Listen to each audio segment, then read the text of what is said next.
प्रस्तुत है मुंशी प्रेमचंद्र की कहानी बड़े घर की बेटी। बेनी माधव सिंह गौरीपुर गांव के जमींदार और लंबरदार थे। उनके पितामह किसी समय बड़े धन्य धान्य संपन्न थे। गांव का पक्का तालाब और मंदिर, जिनकी अब मरम्मत भी मुश्किल थी, उनकी कीर्ति स्तंभ थे। कहते हैं इस दरवाजे पर हाथी झूमता था। अब उसकी जगह एक बूढ़ी भैंस थी, जिसके शरीर में अस्थि पंजर के सिवा और कुछ शेष ना रहा था, पर दूध शायद बहुत देती थी, क्योंकि एक ना एक आदमी हांडी लिए उसके सिर पर सवार ही रहता था। बेनी माधव सिंह अपनी आधी से अधिक संपत्ति वकीलों को भेंट कर चुके थे।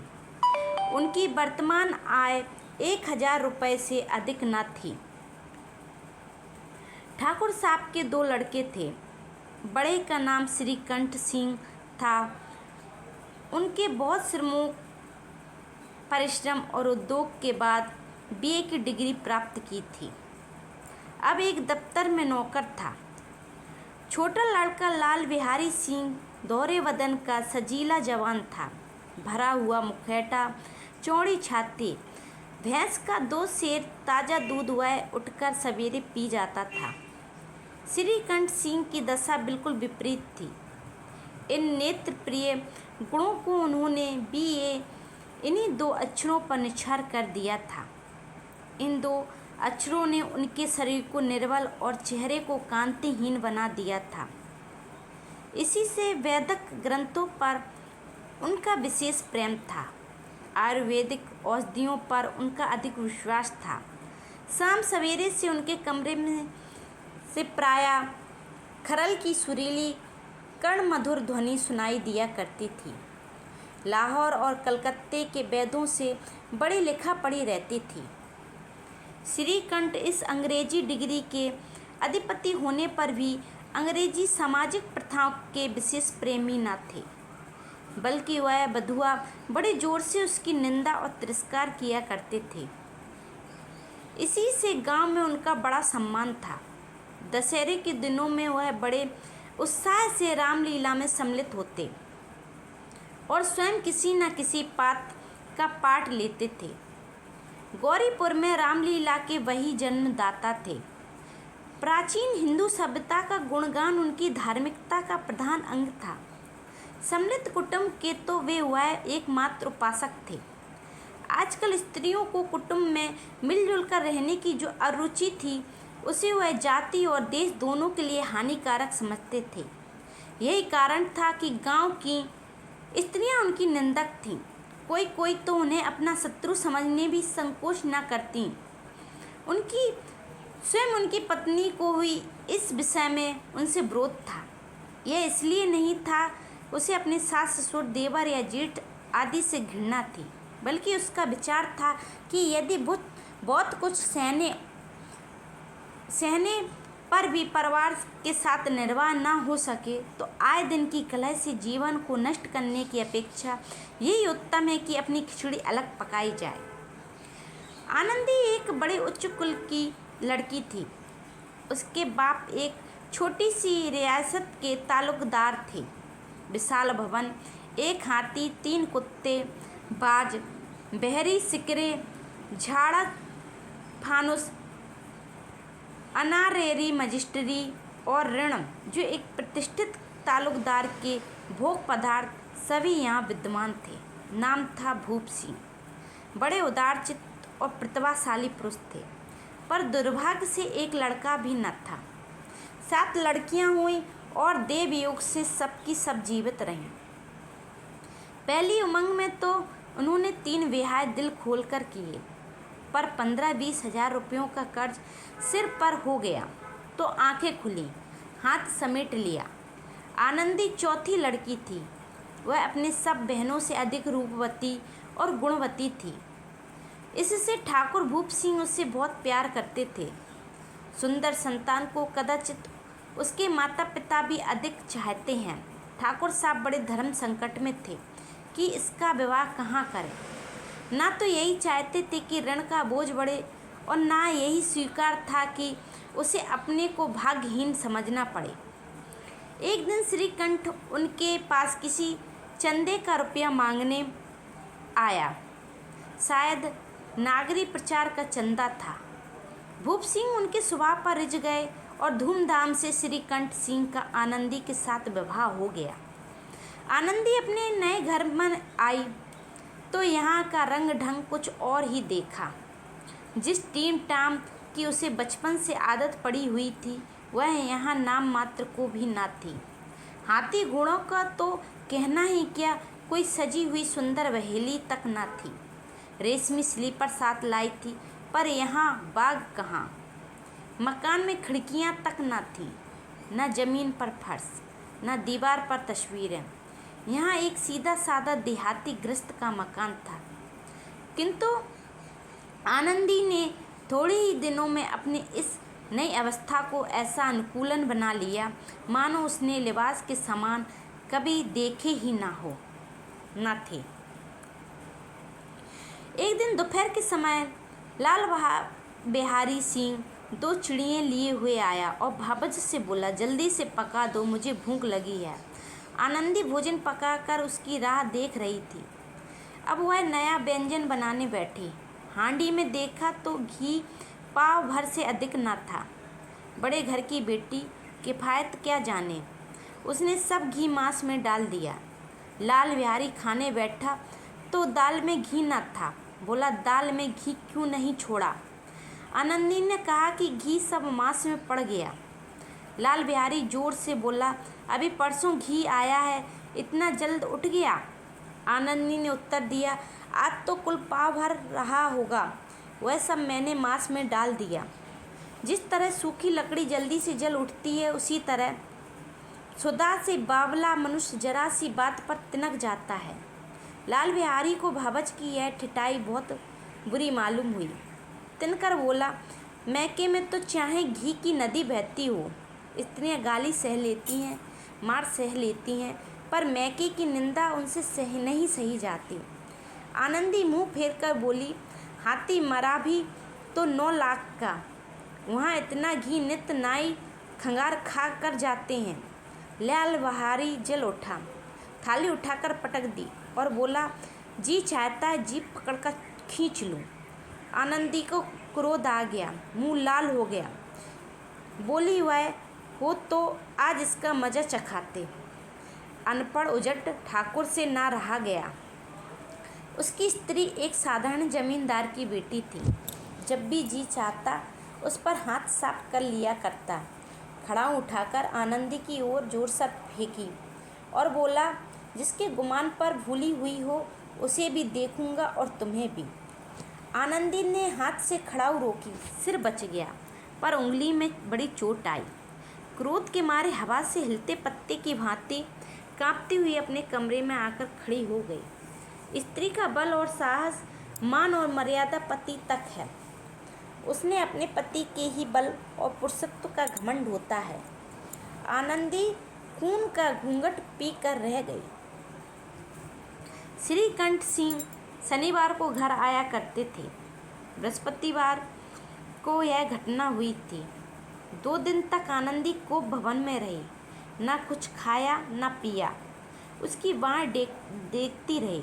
अंत में शनिवार को वह नियमानुसार संध्या समय घर आए और बाहर बैठकर कुछ इधर उधर की बातें हुई। कुछ देश काल संबंधी समाचार तथा कुछ नए मुकदमों आदि पर चर्चा करने लगे। यह वार्तालाप 10 बजे रात तक होता रहा। गांव के भद्र पुरुषों को इन बातों में ऐसा आनंद मिलता था कि खाने पीने की भी सुधि ना रहती। श्रीकंठ को पिंड छुटाना मुश्किल हो जाता था। ये 2-3 घंटे आनंदी के बड़े कष्ट से कटे। किसी तरह भोजन का समय आया, पंचायत उठी, एकांत हुआ तो लाल बिहारी ने कहा, भैया आप जरा भाभी को समझा दीजिएगा, मुंह संभाल कर बातचीत किया करें, नहीं तो एक दिन अनर्थ हो जाएगा। बेनी माधव सिंह ने बड़े बेटे की ओर से साक्षी दी, हाँ बहू बेटियों का यह स्वभाव अच्छा नहीं है, मर्दों के मुंह लगे। लाल बिहारी, वह बड़े घर की बेटी है तो हम भी कोई कुर्मी खंगार नहीं, श्रीकंठ ने चिंतित स्वर से कहा, आखिर बात क्या हुई? लाल बिहारी ने कहा, कुछ नहीं, यूं ही आप उलझ पड़ी। मैं के सामने हम लोगों को कुछ समझती ही नहीं।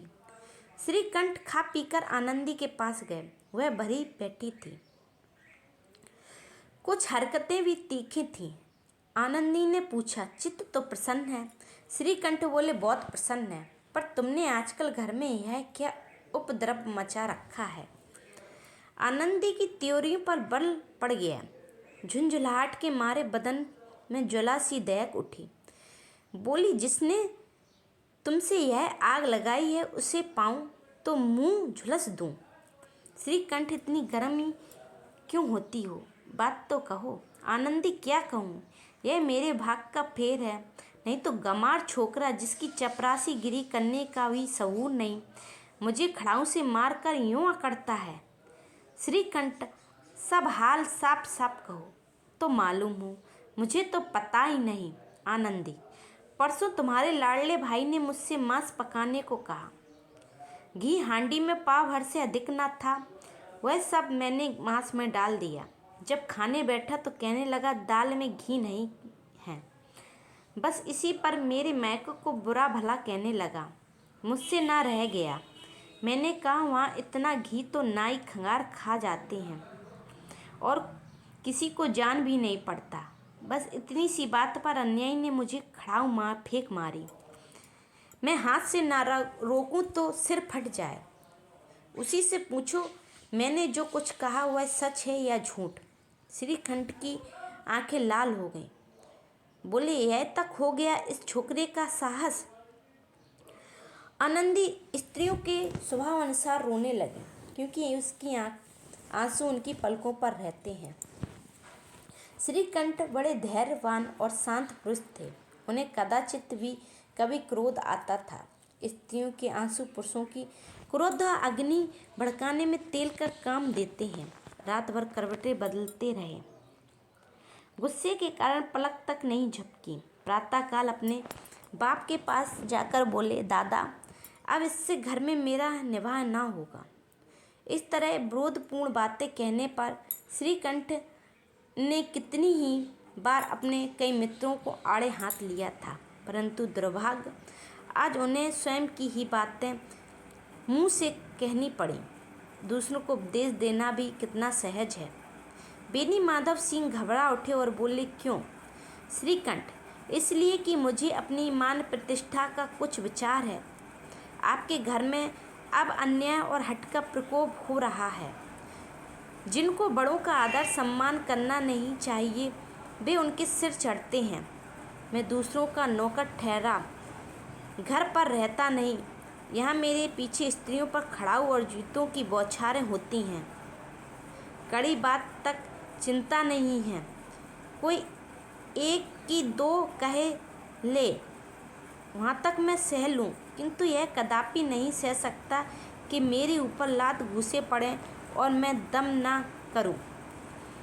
बेनी माधव सिंह कुछ जवाब न दे सके। श्रीकंठ सदैव उनका आदर करते थे। उनके ऐसे तेवर देखकर बूढ़ा ठाकुर आबाक रह गया। केवल इतना ही बोला, बेटा, तुम बुद्धिमान होकर ऐसी बातें करते हो। स्त्रियां इस तरह घर का नाश कर देती हैं। उनको बहुत सिर चढ़ाना अच्छा नहीं। श्रीकंठ, इतना मैं जानता हूँ, आपके आशीर्वाद से ऐसा मूर्ख नहीं हूँ। आप स्वयं जानते हैं कि मेरे समझने बुझाने से इसी गांव में कई घर संभल गए, पर जिस स्त्री की मान प्रतिष्ठा का ईश्वर के दरबार में उत्तरदाता हूँ, उसके प्रति ऐसा घोर अन्याय और पशुपत व्यवहार मुझसे सहन नहीं। आप सच मानिए, मेरे लिए यह कुछ कम नहीं कि लाल बिहारी को कुछ दंड नहीं देता। अब बेनी माधव सिंह घबराए, ऐसी बातें न सुन सके। बोले, लाल बिहारी तुम्हारा भाई है। उसने जब कभी भूल चूक हो उसके कान पकड़ो। लेकिन श्रीकंठ, लाल बिहारी को मैं अब अपना भाई नहीं समझता। बेनी माधव सिंह स्त्री के पीछे, श्रीकंठ जी, नहीं, उनकी क्रूरता और विवेक के कारण। दोनों कुछ देर चुप रहे।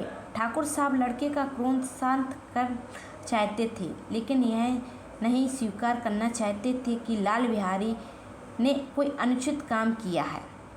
इसी बीच में गांव के और कई सज्जन हुक्की चिलम के बहाने वहां आ बैठे। कई स्त्रियों ने जब यह सुना कि श्रीकंठ पत्नी के पीछे पिता से लड़ने को तैयार है तो उन्हें बड़ा हर्ष हुआ। दोनों पक्षों की मधुर वाणियाँ सुनने के लिए उनकी आत्माएं तिलमिलाने लगीं। गांव में कुछ ऐसे कुटिल मनुष्य भी हैं जो इस कुल की नीतिपूर्ण गति पर मन में ही मन जलते हैं। वे कहा करते थे, श्रीकंठ अपने बाप से दबता है इसलिए वह दब्बू है, उसने विद्या पढ़ी इसलिए वह किताबों का कीड़ा है। बेनी माधव सिंह उनकी सलाह के बिना कोई काम नहीं करते, यह उनकी मूर्खता है।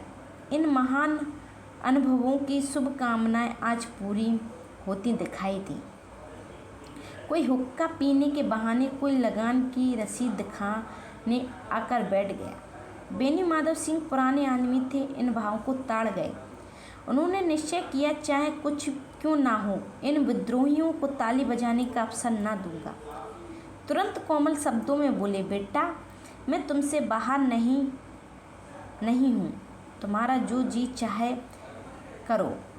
अब तो लड़के से अपराध हो गया। इलाहाबाद का अनुभव रहित झल्लाया हुआ ग्रेजुएट इस बात को समझ न सका। उसे डेविटिंग क्लिम में अपनी बात पर अड़ने की आदत थी। इन हथकंडों की उसे क्या खबर। बाप ने जिस मतलब से बात पलटी थी वह उनकी समझ में ना आई। बोला, लाल बिहारी के साथ अब इस घर में नहीं रह सकता। बेदी मानव, बेटा बुद्धिमान लोग मूर्खों की बातों पर ध्यान नहीं देते। वह बेसमझ लड़का है, उससे जो कुछ भूल हुई उसे तुम बड़े होकर क्षमा करो। श्रीकंठ, उसकी इस दुष्टता को मैं कदापि नहीं सह सकता। या तो वही घर में रहेगा या मैं ही। आपको यदि वह अधिक प्यारा है तो मुझे विदा कीजिए, मैं अपना भार आप संभाल लूँगा। यदि मुझे रखना चाहते हो तो उसे कहिए, जहाँ चाहे चला जाए। बस यह मेरा अंतिम निश्चय है। लाल बिहारी सिंह दरवाजे की चौखट पर चुपचाप खड़ा बड़े भाई की बातें सुन रहा था। वह उनका बहुत आदर करता था। उसे अपनी इतना साहस ना हुआ कि श्रीकंठ के सामने चारपाई पर बैठ जाए, हुक्का पी ले या खान पान खा ले। बाप का भी वह इतना मान ना करता था। श्रीकंठ का भी उस पर हार्दिक स्नेह था। अपने होश में उन्होंने कभी उसे घूरा तक ना था। जब वह इलाहाबाद से आते तो उसके लिए कोई ना कोई वस्तु अवश्य लाते। मुकद्दर की जोड़ी उन्होंने ही बनवा दी थी। पिछले साल जब उसने अपने ड्योड़े जवान को नागपंचमी के दिन दंगल में पछाड़ दिया तो उन्होंने पुलकित होकर अखाड़े में ही जाकर उसे गले लगा लिया था। 5 रुपए के पैसे लौटाए थे। ऐसे भाई के मुंह से आज ऐसी हृदय विदारक बात सुनकर लाल बिहारी को बड़ी गलानी हुई। वह फूट फूट कर रोने लगा। उसमें संदेह नहीं कि अपने किए पर पछता रहा था। भाई के आने के एक दिन पहले ही उसकी छाती धड़कती थी। देखूं भैया क्या कहते हैं, मैं उनके सम्मुख कैसे जाऊंगा, उनसे कैसे बोलूँगा, मेरी आंखें उनके सामने कैसे उठेंगी। उसने समझा था कि भैया मुझे बुलाकर समझा देंगे। इस आशा के विपरीत आज उसने यह निर्दयता का मूर्ति बने हुए पाया। वह मूर्ख था, परंतु उसका मन कहता था कि भैया मेरे साथ अन्याय कर रहे हैं। यदि श्रीकंठ उसे अकेले में बुलाकर 2-4 बातें कह देते, इतना ही नहीं 2-4 तमाचे भी लगा देते तो कदाचित उसे इतना दुख ना होता। पर भाई का यह कहना कि मैं इसकी सूरत नहीं देखना चाहता, लाल बिहारी से सहा ना गया। वह रोता हुआ आया, कोठरी में जाकर कपड़े पहने, आंखें पोंछी, जिससे कोई यह न समझे कि रोता था। अब आनंदी के द्वार पर आकर बोला, भाभी भैया ने निश्चय किया है कि वह मेरे साथ ना रहेंगे। अब वह मेरा मुंह ना देखना चाहते हैं, इसलिए मैं जाता हूँ, उन्हें फिर मुंह ना दिखाऊंगा। मुझसे जो कुछ अपराध हुआ उसे क्षमा करना। यह कहते कहते लाल बिहारी का गला भर गया। जिस समय लाल बिहारी सिंह सिर झुकाए आनंदी के द्वार पर खड़ा था, उसी समय श्रीकंठ सिंह भी लाले आँख किए हुए बाहर से आए। भाई को खड़ा देख तो घृणा से आंखें फेर ली और कतरा कर निकल गए, मानो उसकी परछाई से दूर भागते हों। आनंदी ने लाल बिहारी की शिकायत तो की थी, लेकिन अब मन में पछता रही थी। वह स्वभाव से दयावती थी, उसे इसका तनिक भी ध्यान न था कि बात इतनी बढ़ जाएगी।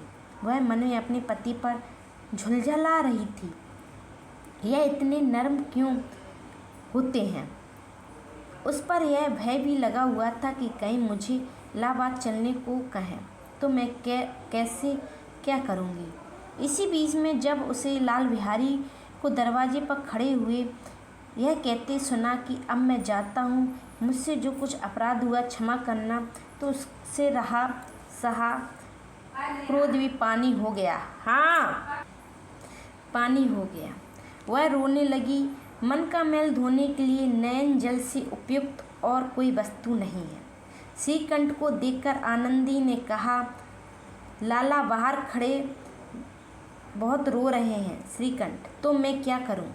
आनंदी, भीतर बुला लो, मेरी जीभ में आग लगे, मैंने कहाँ से यह झगड़ा उठाया। श्रीकंठ, मैं ना बुलाऊंगा। आनंदी, पछताओगे, उन्हें बहुत ग्लानि हो गई है, ऐसा ना करो, कहीं चल ना दें। श्रीकंठ ना उठे। इतने लाल बिहारी फिर से कहा, भाभी भैया से मेरा परिणाम कह दो, वह मेरा मुंह नहीं देखना चाहते, इसलिए मैं भी अपना मुंह उन्हें ना दिखाऊंगा। लाल बिहारी इतना कहकर लौट पड़ा और शीघ्रता से दरवाजे की ओर बढ़ा। अंत में आनंदी कमरे से निकली और हाथ पकड़ लिया। लाल बिहारी ने पीछे फिरकर देखा और आंखों में आंसू भरे बोला, मुझे जाने दो। आनंदी, कहाँ जाते हो? लाल बिहारी, जहाँ कोई मेरा मुंह ना देखे। आनंदी, मैं ना जाने दूंगी। लाल बिहारी, मैं तुम लोगों के साथ रहने योग्य नहीं। आनंदी, तुम्हें मेरी सौगंध, अब एक पग भी आगे ना बढ़ाना। लाल बिहारी, जब तक मुझे यह मालूम ना हो जाए कि भैया मेरी तरफ से साफ हो गया, तब तक मैं इस घर में कदापि ना रहूँगा। आनंदी, मैं ईश्वर को साक्षी देकर कहती हूँ कि तुम्हारी ओर से मेरे मन में तनिक भी मैल नहीं। अब श्रीकंठ का हृदय भी पिघला। उन्होंने बाहर आकर लाल बिहारी को गले लगा लिया। दोनों भाई खूब फूट फूट कर रोए। लाल बिहारी ने सिसकते हुए कहा, भैया अब कभी मत कहना कि मैं तुम्हारा मुंह ना देखूंगा। इसके सिवा आप जो दंड दे मैं सहर्ष स्वीकार करूंगा। श्रीकंठ ने कांपते हुए स्वर से कहा, लल्लू, इन बातों को बिल्कुल भूल जाओ। ईश्वर चाहेगा तो फिर से ऐसा अवसर न आएगा। बेनी माधव सिंह बाहर से आ रहे थे। दोनों भाइयों को गले मिलते देखकर आनंद से पुलकित हो गए। बोल उठे, बड़े घर की बेटियां ऐसी ही होती हैं, बिगड़ता हुआ काम बना लेती हैं।